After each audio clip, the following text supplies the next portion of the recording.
रईसगंज नामक एक गांव में गबरू नाम का एक आदमी रहता था। गबरू बहुत ही खुश मिजाज किस्म का आदमी था। हर वक्त सभी के साथ हंसी मजाक करता था, रोते हुए को भी हंसा दिया करता था। गबरू बाकी लोगों की तरह ही था, मगर उसकी लंबाई बहुत कम थी। वो बौना था। कई बार लोग गबरू के कद की वजह से उसका मजाक उड़ा दिया करते थे, मगर गबरू उन लोगों की बातों पर ध्यान नहीं देता था।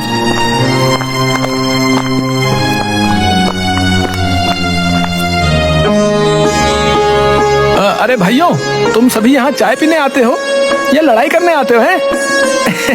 तुम लोग तो एकदम बुड़बक हो। रुको, अभी हम तुम लोगों को हंसाता हूँ। हाँ, तुम सभी लड़ना तो एकदम बंद ही कर दो, वो भी अभी के अभी। क्या रे गबरुआ, हैं? कैसन हो? तुम्हारा ही इंतजार कर रहे थे हम। अब तनिक कछु मस्त सा सुनाए दो। इस सब का शांत करवाई के खातिर दिमाग का दही हुई गवाह है। अरे भैया जी, काहे परेशान होते हैं? अब आपका गबरुआ आ गया है ना, पी लीजिए गबरू की तरफ से एकदम तड़कता फड़कता शानदार चुटकुला। तो एक बार की बात है, एक पत्नी अपने पति से कहती है कि अजी सुनते हो, पड़ोस वाली मीना की बेटी को 100 में से 99 नंबर मिले हैं। इस पर पति पूछता है, अच्छा फिर एक नंबर कहाँ गया? ई सुन पत्नी कहती है कि वो एक नंबर अपना चिंटुआ लेकर आया है।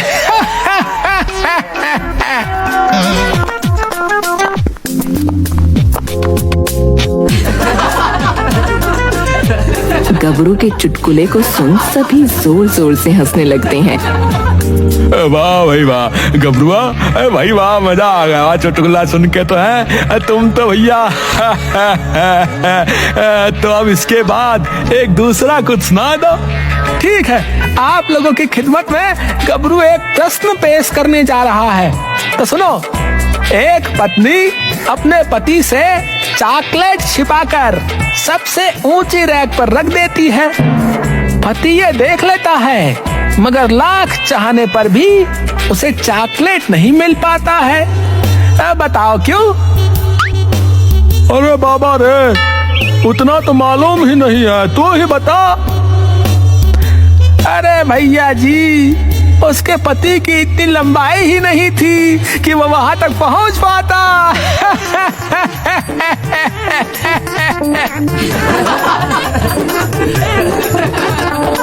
ओहो, मतलब वो तेरी तरह बौना था। ये सुन गबरू बहुत दुखी हो जाता है। सभी उसका मजाक उड़ाने लगते हैं और जोर जोर से हंसने लगते हैं। अच्छा ठीक है, अब हम चलते हैं। क्या रे गबरू, तू भी ना जैसा खुद है वैसा प्रश्न करता है।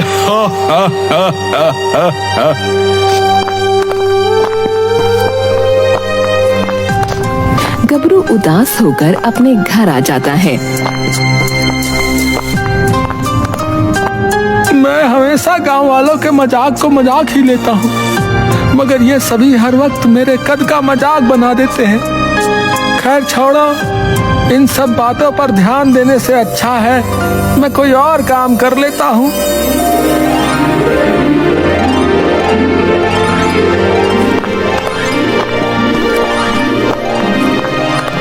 गबरू बहुत मेहनती था। जब कभी किसी को मदद चाहिए होती वो उसकी मदद जरूर करता था। हाँ बताइए अम्मा जी, क्या करना है? मैं अभी कर देता हूँ। बेटा कुछ सामान है, उन्हें उतार दे। मैं तो बूढ़ी हो गई हूँ, इतना वजन नहीं उठा पाऊंगी। अरे अम्मा जी, आप नहीं उठा पाएंगी तो आपको क्या लगता है इससे वो काम हो जाएगा? इसका कद देखिए, ये तो वहां तक पहुंच भी नहीं पाएगा, सामान क्या उतारेगा? भाई बुरा मत मानना, मैं तो बस सच कह रहा हूँ। ठीक है, अगर मैं नहीं कर पाऊंगा तो आप ही अम्मा जी की मदद कर दीजिए। हाँ हाँ क्यों नहीं, चलिए अम्मा जी, बताइए कहाँ से सामान उतारना है?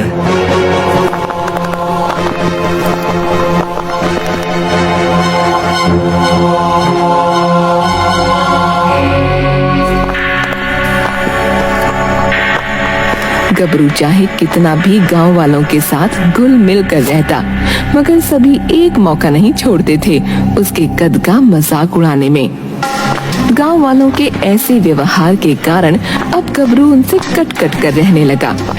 उन सभी से बहुत कम ही मुलाकात करता और चाय पीने भी कम जाने लगा।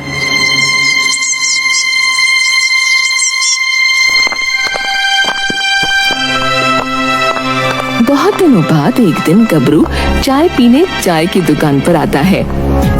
अरे गबरू, तू भाई आजकल कहाँ है? कहीं नजर नहीं आ रहा है भाई। क्या हुआ? तेरे सारे चुटकुले अब खत्म हो गए क्या है? हाँ, अब नए चुटकुले सीख रहा होगा। चल आज सुना दे एक बढ़िया सा चुटकुला है। नहीं, मेरा मन नहीं है, मैं जा ही रहा हूँ, आप लोग बैठिए। अरे गबरू, रुक तो जरा। इतनी भी क्या जल्दी है? थोड़ी देर हमसे बात तो कर ले। कौन सा तू देश का प्रधानमंत्री है जो तुझे जरा भी फुर्सत नहीं है? गबरू थोड़ी देर वहीं रुक जाता है। अरे भाइयों, क्या बताएं, कल मुन्ना हमसे पूछ रहा था सबसे लंबा जानवर कौन है। उसका उत्तर क्या बताता? हमको तो इस बात का अंदाजा ही नहीं था। बोल दिया कल बताऊंगा। अब तुम ही लोग बताओ सबसे लंबा जानवर कौन है? ना भाई ना, हमें तो ना पता। इतना पढ़ा लिखा होता तो यहाँ क्या करता है? और गबरुआ, तुझे पता है सबसे लंबा जानवर कौन है? अरे मोरी मैया, माफ करना, तुझे तो तेरी कद के हिसाब से सबसे छोटा जानवर पता होगा। ये सुनकर गबरू वापस दुखी हो जाता है।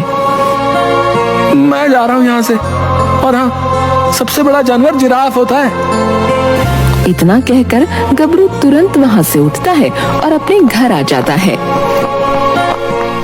अब इनका बहुत ज्यादा हो रहा है। इतने दिनों बाद भी जा रहा हूँ, फिर भी मजाक उड़ाने का एक मौका नहीं छोड़ते। इन लोगों के साथ अच्छा रहकर कोई फायदा नहीं। अब मैं इनको सबक सिखा कर रहूंगा। गबरू सभी गांव वालों के घर चोरी करने की सोचता है।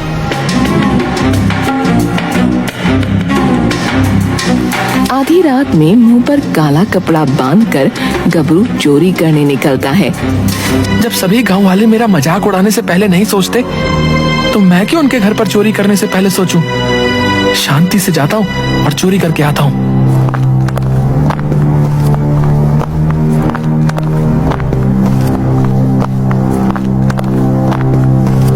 गबरू चुपके से एक घर में घुस जाता है। सभी सो रहे थे। गबरू धीरे धीरे सामान चुराता है और अपने झोले में रखता है और वहां से भाग जाता है।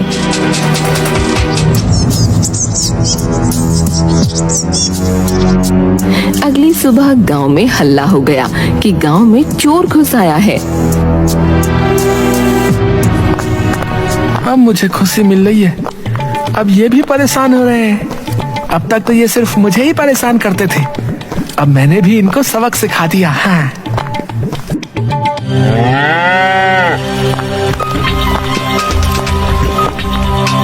गबरू चोरी किया सारा सामान लेकर शहर आता है।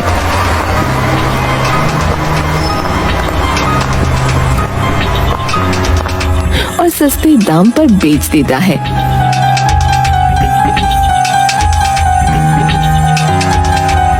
चलो अब इन पैसों से आराम से कुछ दिन बैठकर खाऊंगा।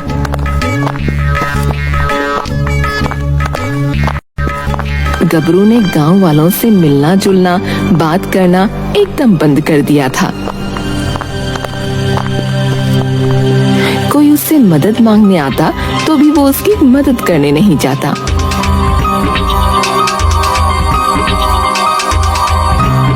अब तक गबरू ने गांव के कई घरों में चोरी कर ली थी, मगर वो पकड़ा नहीं गया था।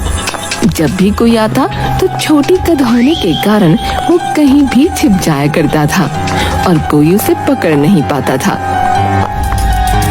मुझे पकड़ पाना इतना आसान नहीं, और इन गांव वालों के हाथ तो मैं कभी नहीं आने वाला। दिन प्रतिदिन गबरू चोरी करने के नए नए पैतरे सीखने लगा और एक मंझा हुआ चोर बन गया।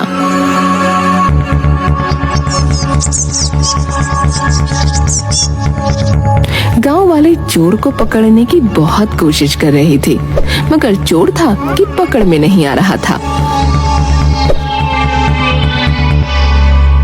अरे ये हमार कासगंज को किसी की नजर लग गई है, जो हर घर में चोरियां हो रही हैं।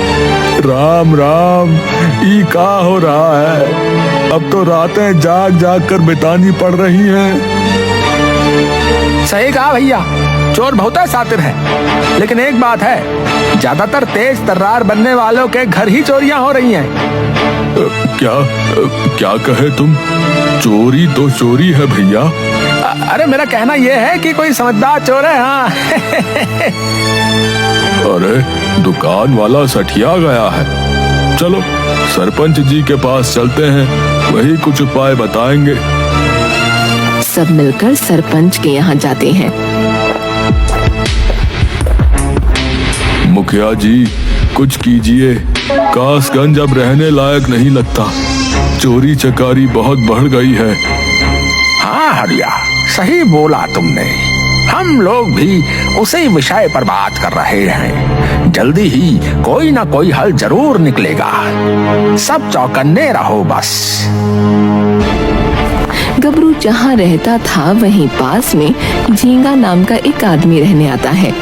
झींगा भी गबरू से बात करने की कोशिश करता है, मगर गबरू उससे भी बात नहीं करता। अरे हम पड़ोसी हैं, अगर ये बात कर ही लेगा तो क्या हो जाएगा? पता नहीं कैसा आदमी है।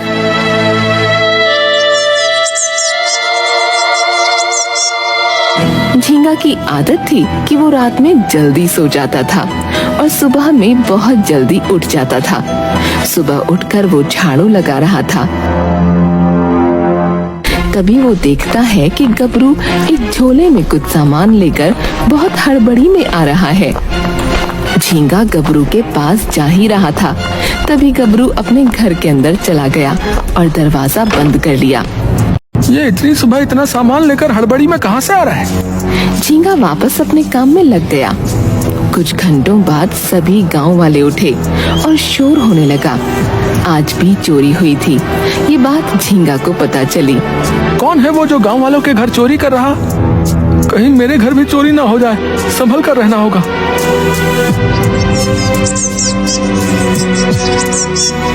अगली सुबह भी झींगा गबरू को सुबह सुबह सामान लेकर हड़बड़ी में आते देखता है।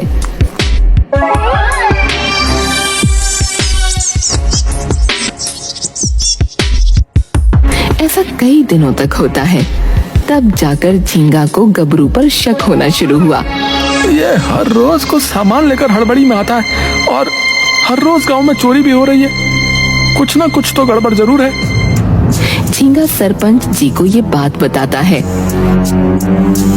मुझे तो लगता है मेरा पड़ोसी गबरू ही गांव में चोरी कर रहा है। तुम्हारे पास कोई सबूत है?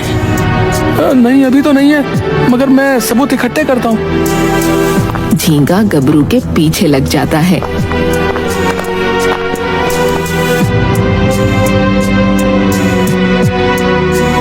रात भर सोता नहीं और गबरू पर नजर रखता है।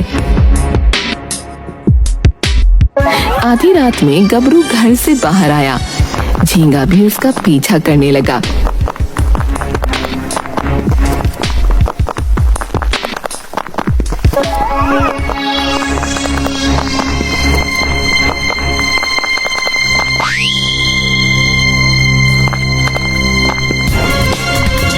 गबरू एक घर में गया और सामान चोरी किया।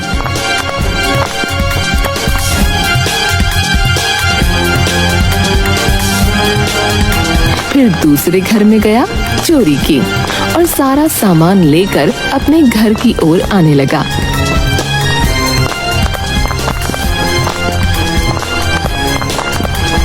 तभी झींगा ने उसे पकड़ लिया। छोड़ दो मुझे। देखो, मुझसे मत उलझो, नहीं तो अच्छा नहीं होगा। शोर सुनकर सभी गांव वाले इकट्ठा हुए। सरपंच भी आ गए। देखिए सरपंच जी, मेरा शक सही था, गबरू ही गांव में चोरी कर रहा था। झींगा गबरू के मुंह से काला कपड़ा हटाता है। गबरू को देख सभी हैरान रह जाते हैं और उसके हाथ से सारा सामान ले लेते हैं। गबरू, तुम तो बहुत अच्छे इंसान थे, मुझे तुमसे ये उम्मीद नहीं थी।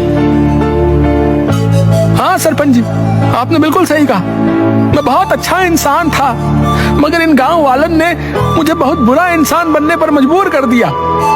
मैं मानता हूँ मेरा कद छोटा है, मैं बौना दिखता हूँ, मगर इसमें मेरी क्या गलती। सभी गांव वाले एक मौका नहीं छोड़ते थे मेरा मजाक उड़ाने का। मैं तो हमेशा इन्हें हंसाता था, इनकी मदद करता था, मगर ये तो हमेशा मेरे कद का मजाक उड़ाने में लगे रहते थे। मगर तुमने चोरी क्यों की? सरपंच जी, मैंने इन सभी से बदला लेने के लिए चोरी करना शुरू किया था। जितना इन लोगों ने मुझे परेशान किया था, उतना ही मैं भी इन्हें परेशान करना चाहता था। सरपंच जी, आप इसकी बातें क्या सुन रहे हैं? तुरंत इसे कड़ी से कड़ी सजा दीजिए। चुप हो जाइए आप सभी। आज आप लोगों की वजह से एक अच्छे इंसान को बुरा बनना पड़ा, और आप लोग चाहते हैं मैं इसे कड़ी से कड़ी सजा दूं। अगर इसका कद छोटा है, ये बौना है, तो इसमें इसकी क्या गलती? तुम लोगों के ताने सुन सुनकर ही गबरू जैसे जितने भी लोग हैं, वो आत्महत्या जैसा बड़ा कदम उठा लेते हैं। आज के बाद अगर किसी ने गबरू का मजाक उड़ाया तो उसे कड़े से कड़ा दंड दिया जाएगा। और हाँ गबरू, तुम भी आज के बाद ये चोरी करना छोड़ दो, और कोई भी तुम्हारा मजाक उड़ाए तो मुझे बताना। इस तरह सभी गांव वाले गबरू का मजाक उड़ाना छोड़ देते हैं। गबरू भी चोरी करना छोड़ देता है और पहले की ही तरह रहने लगता है।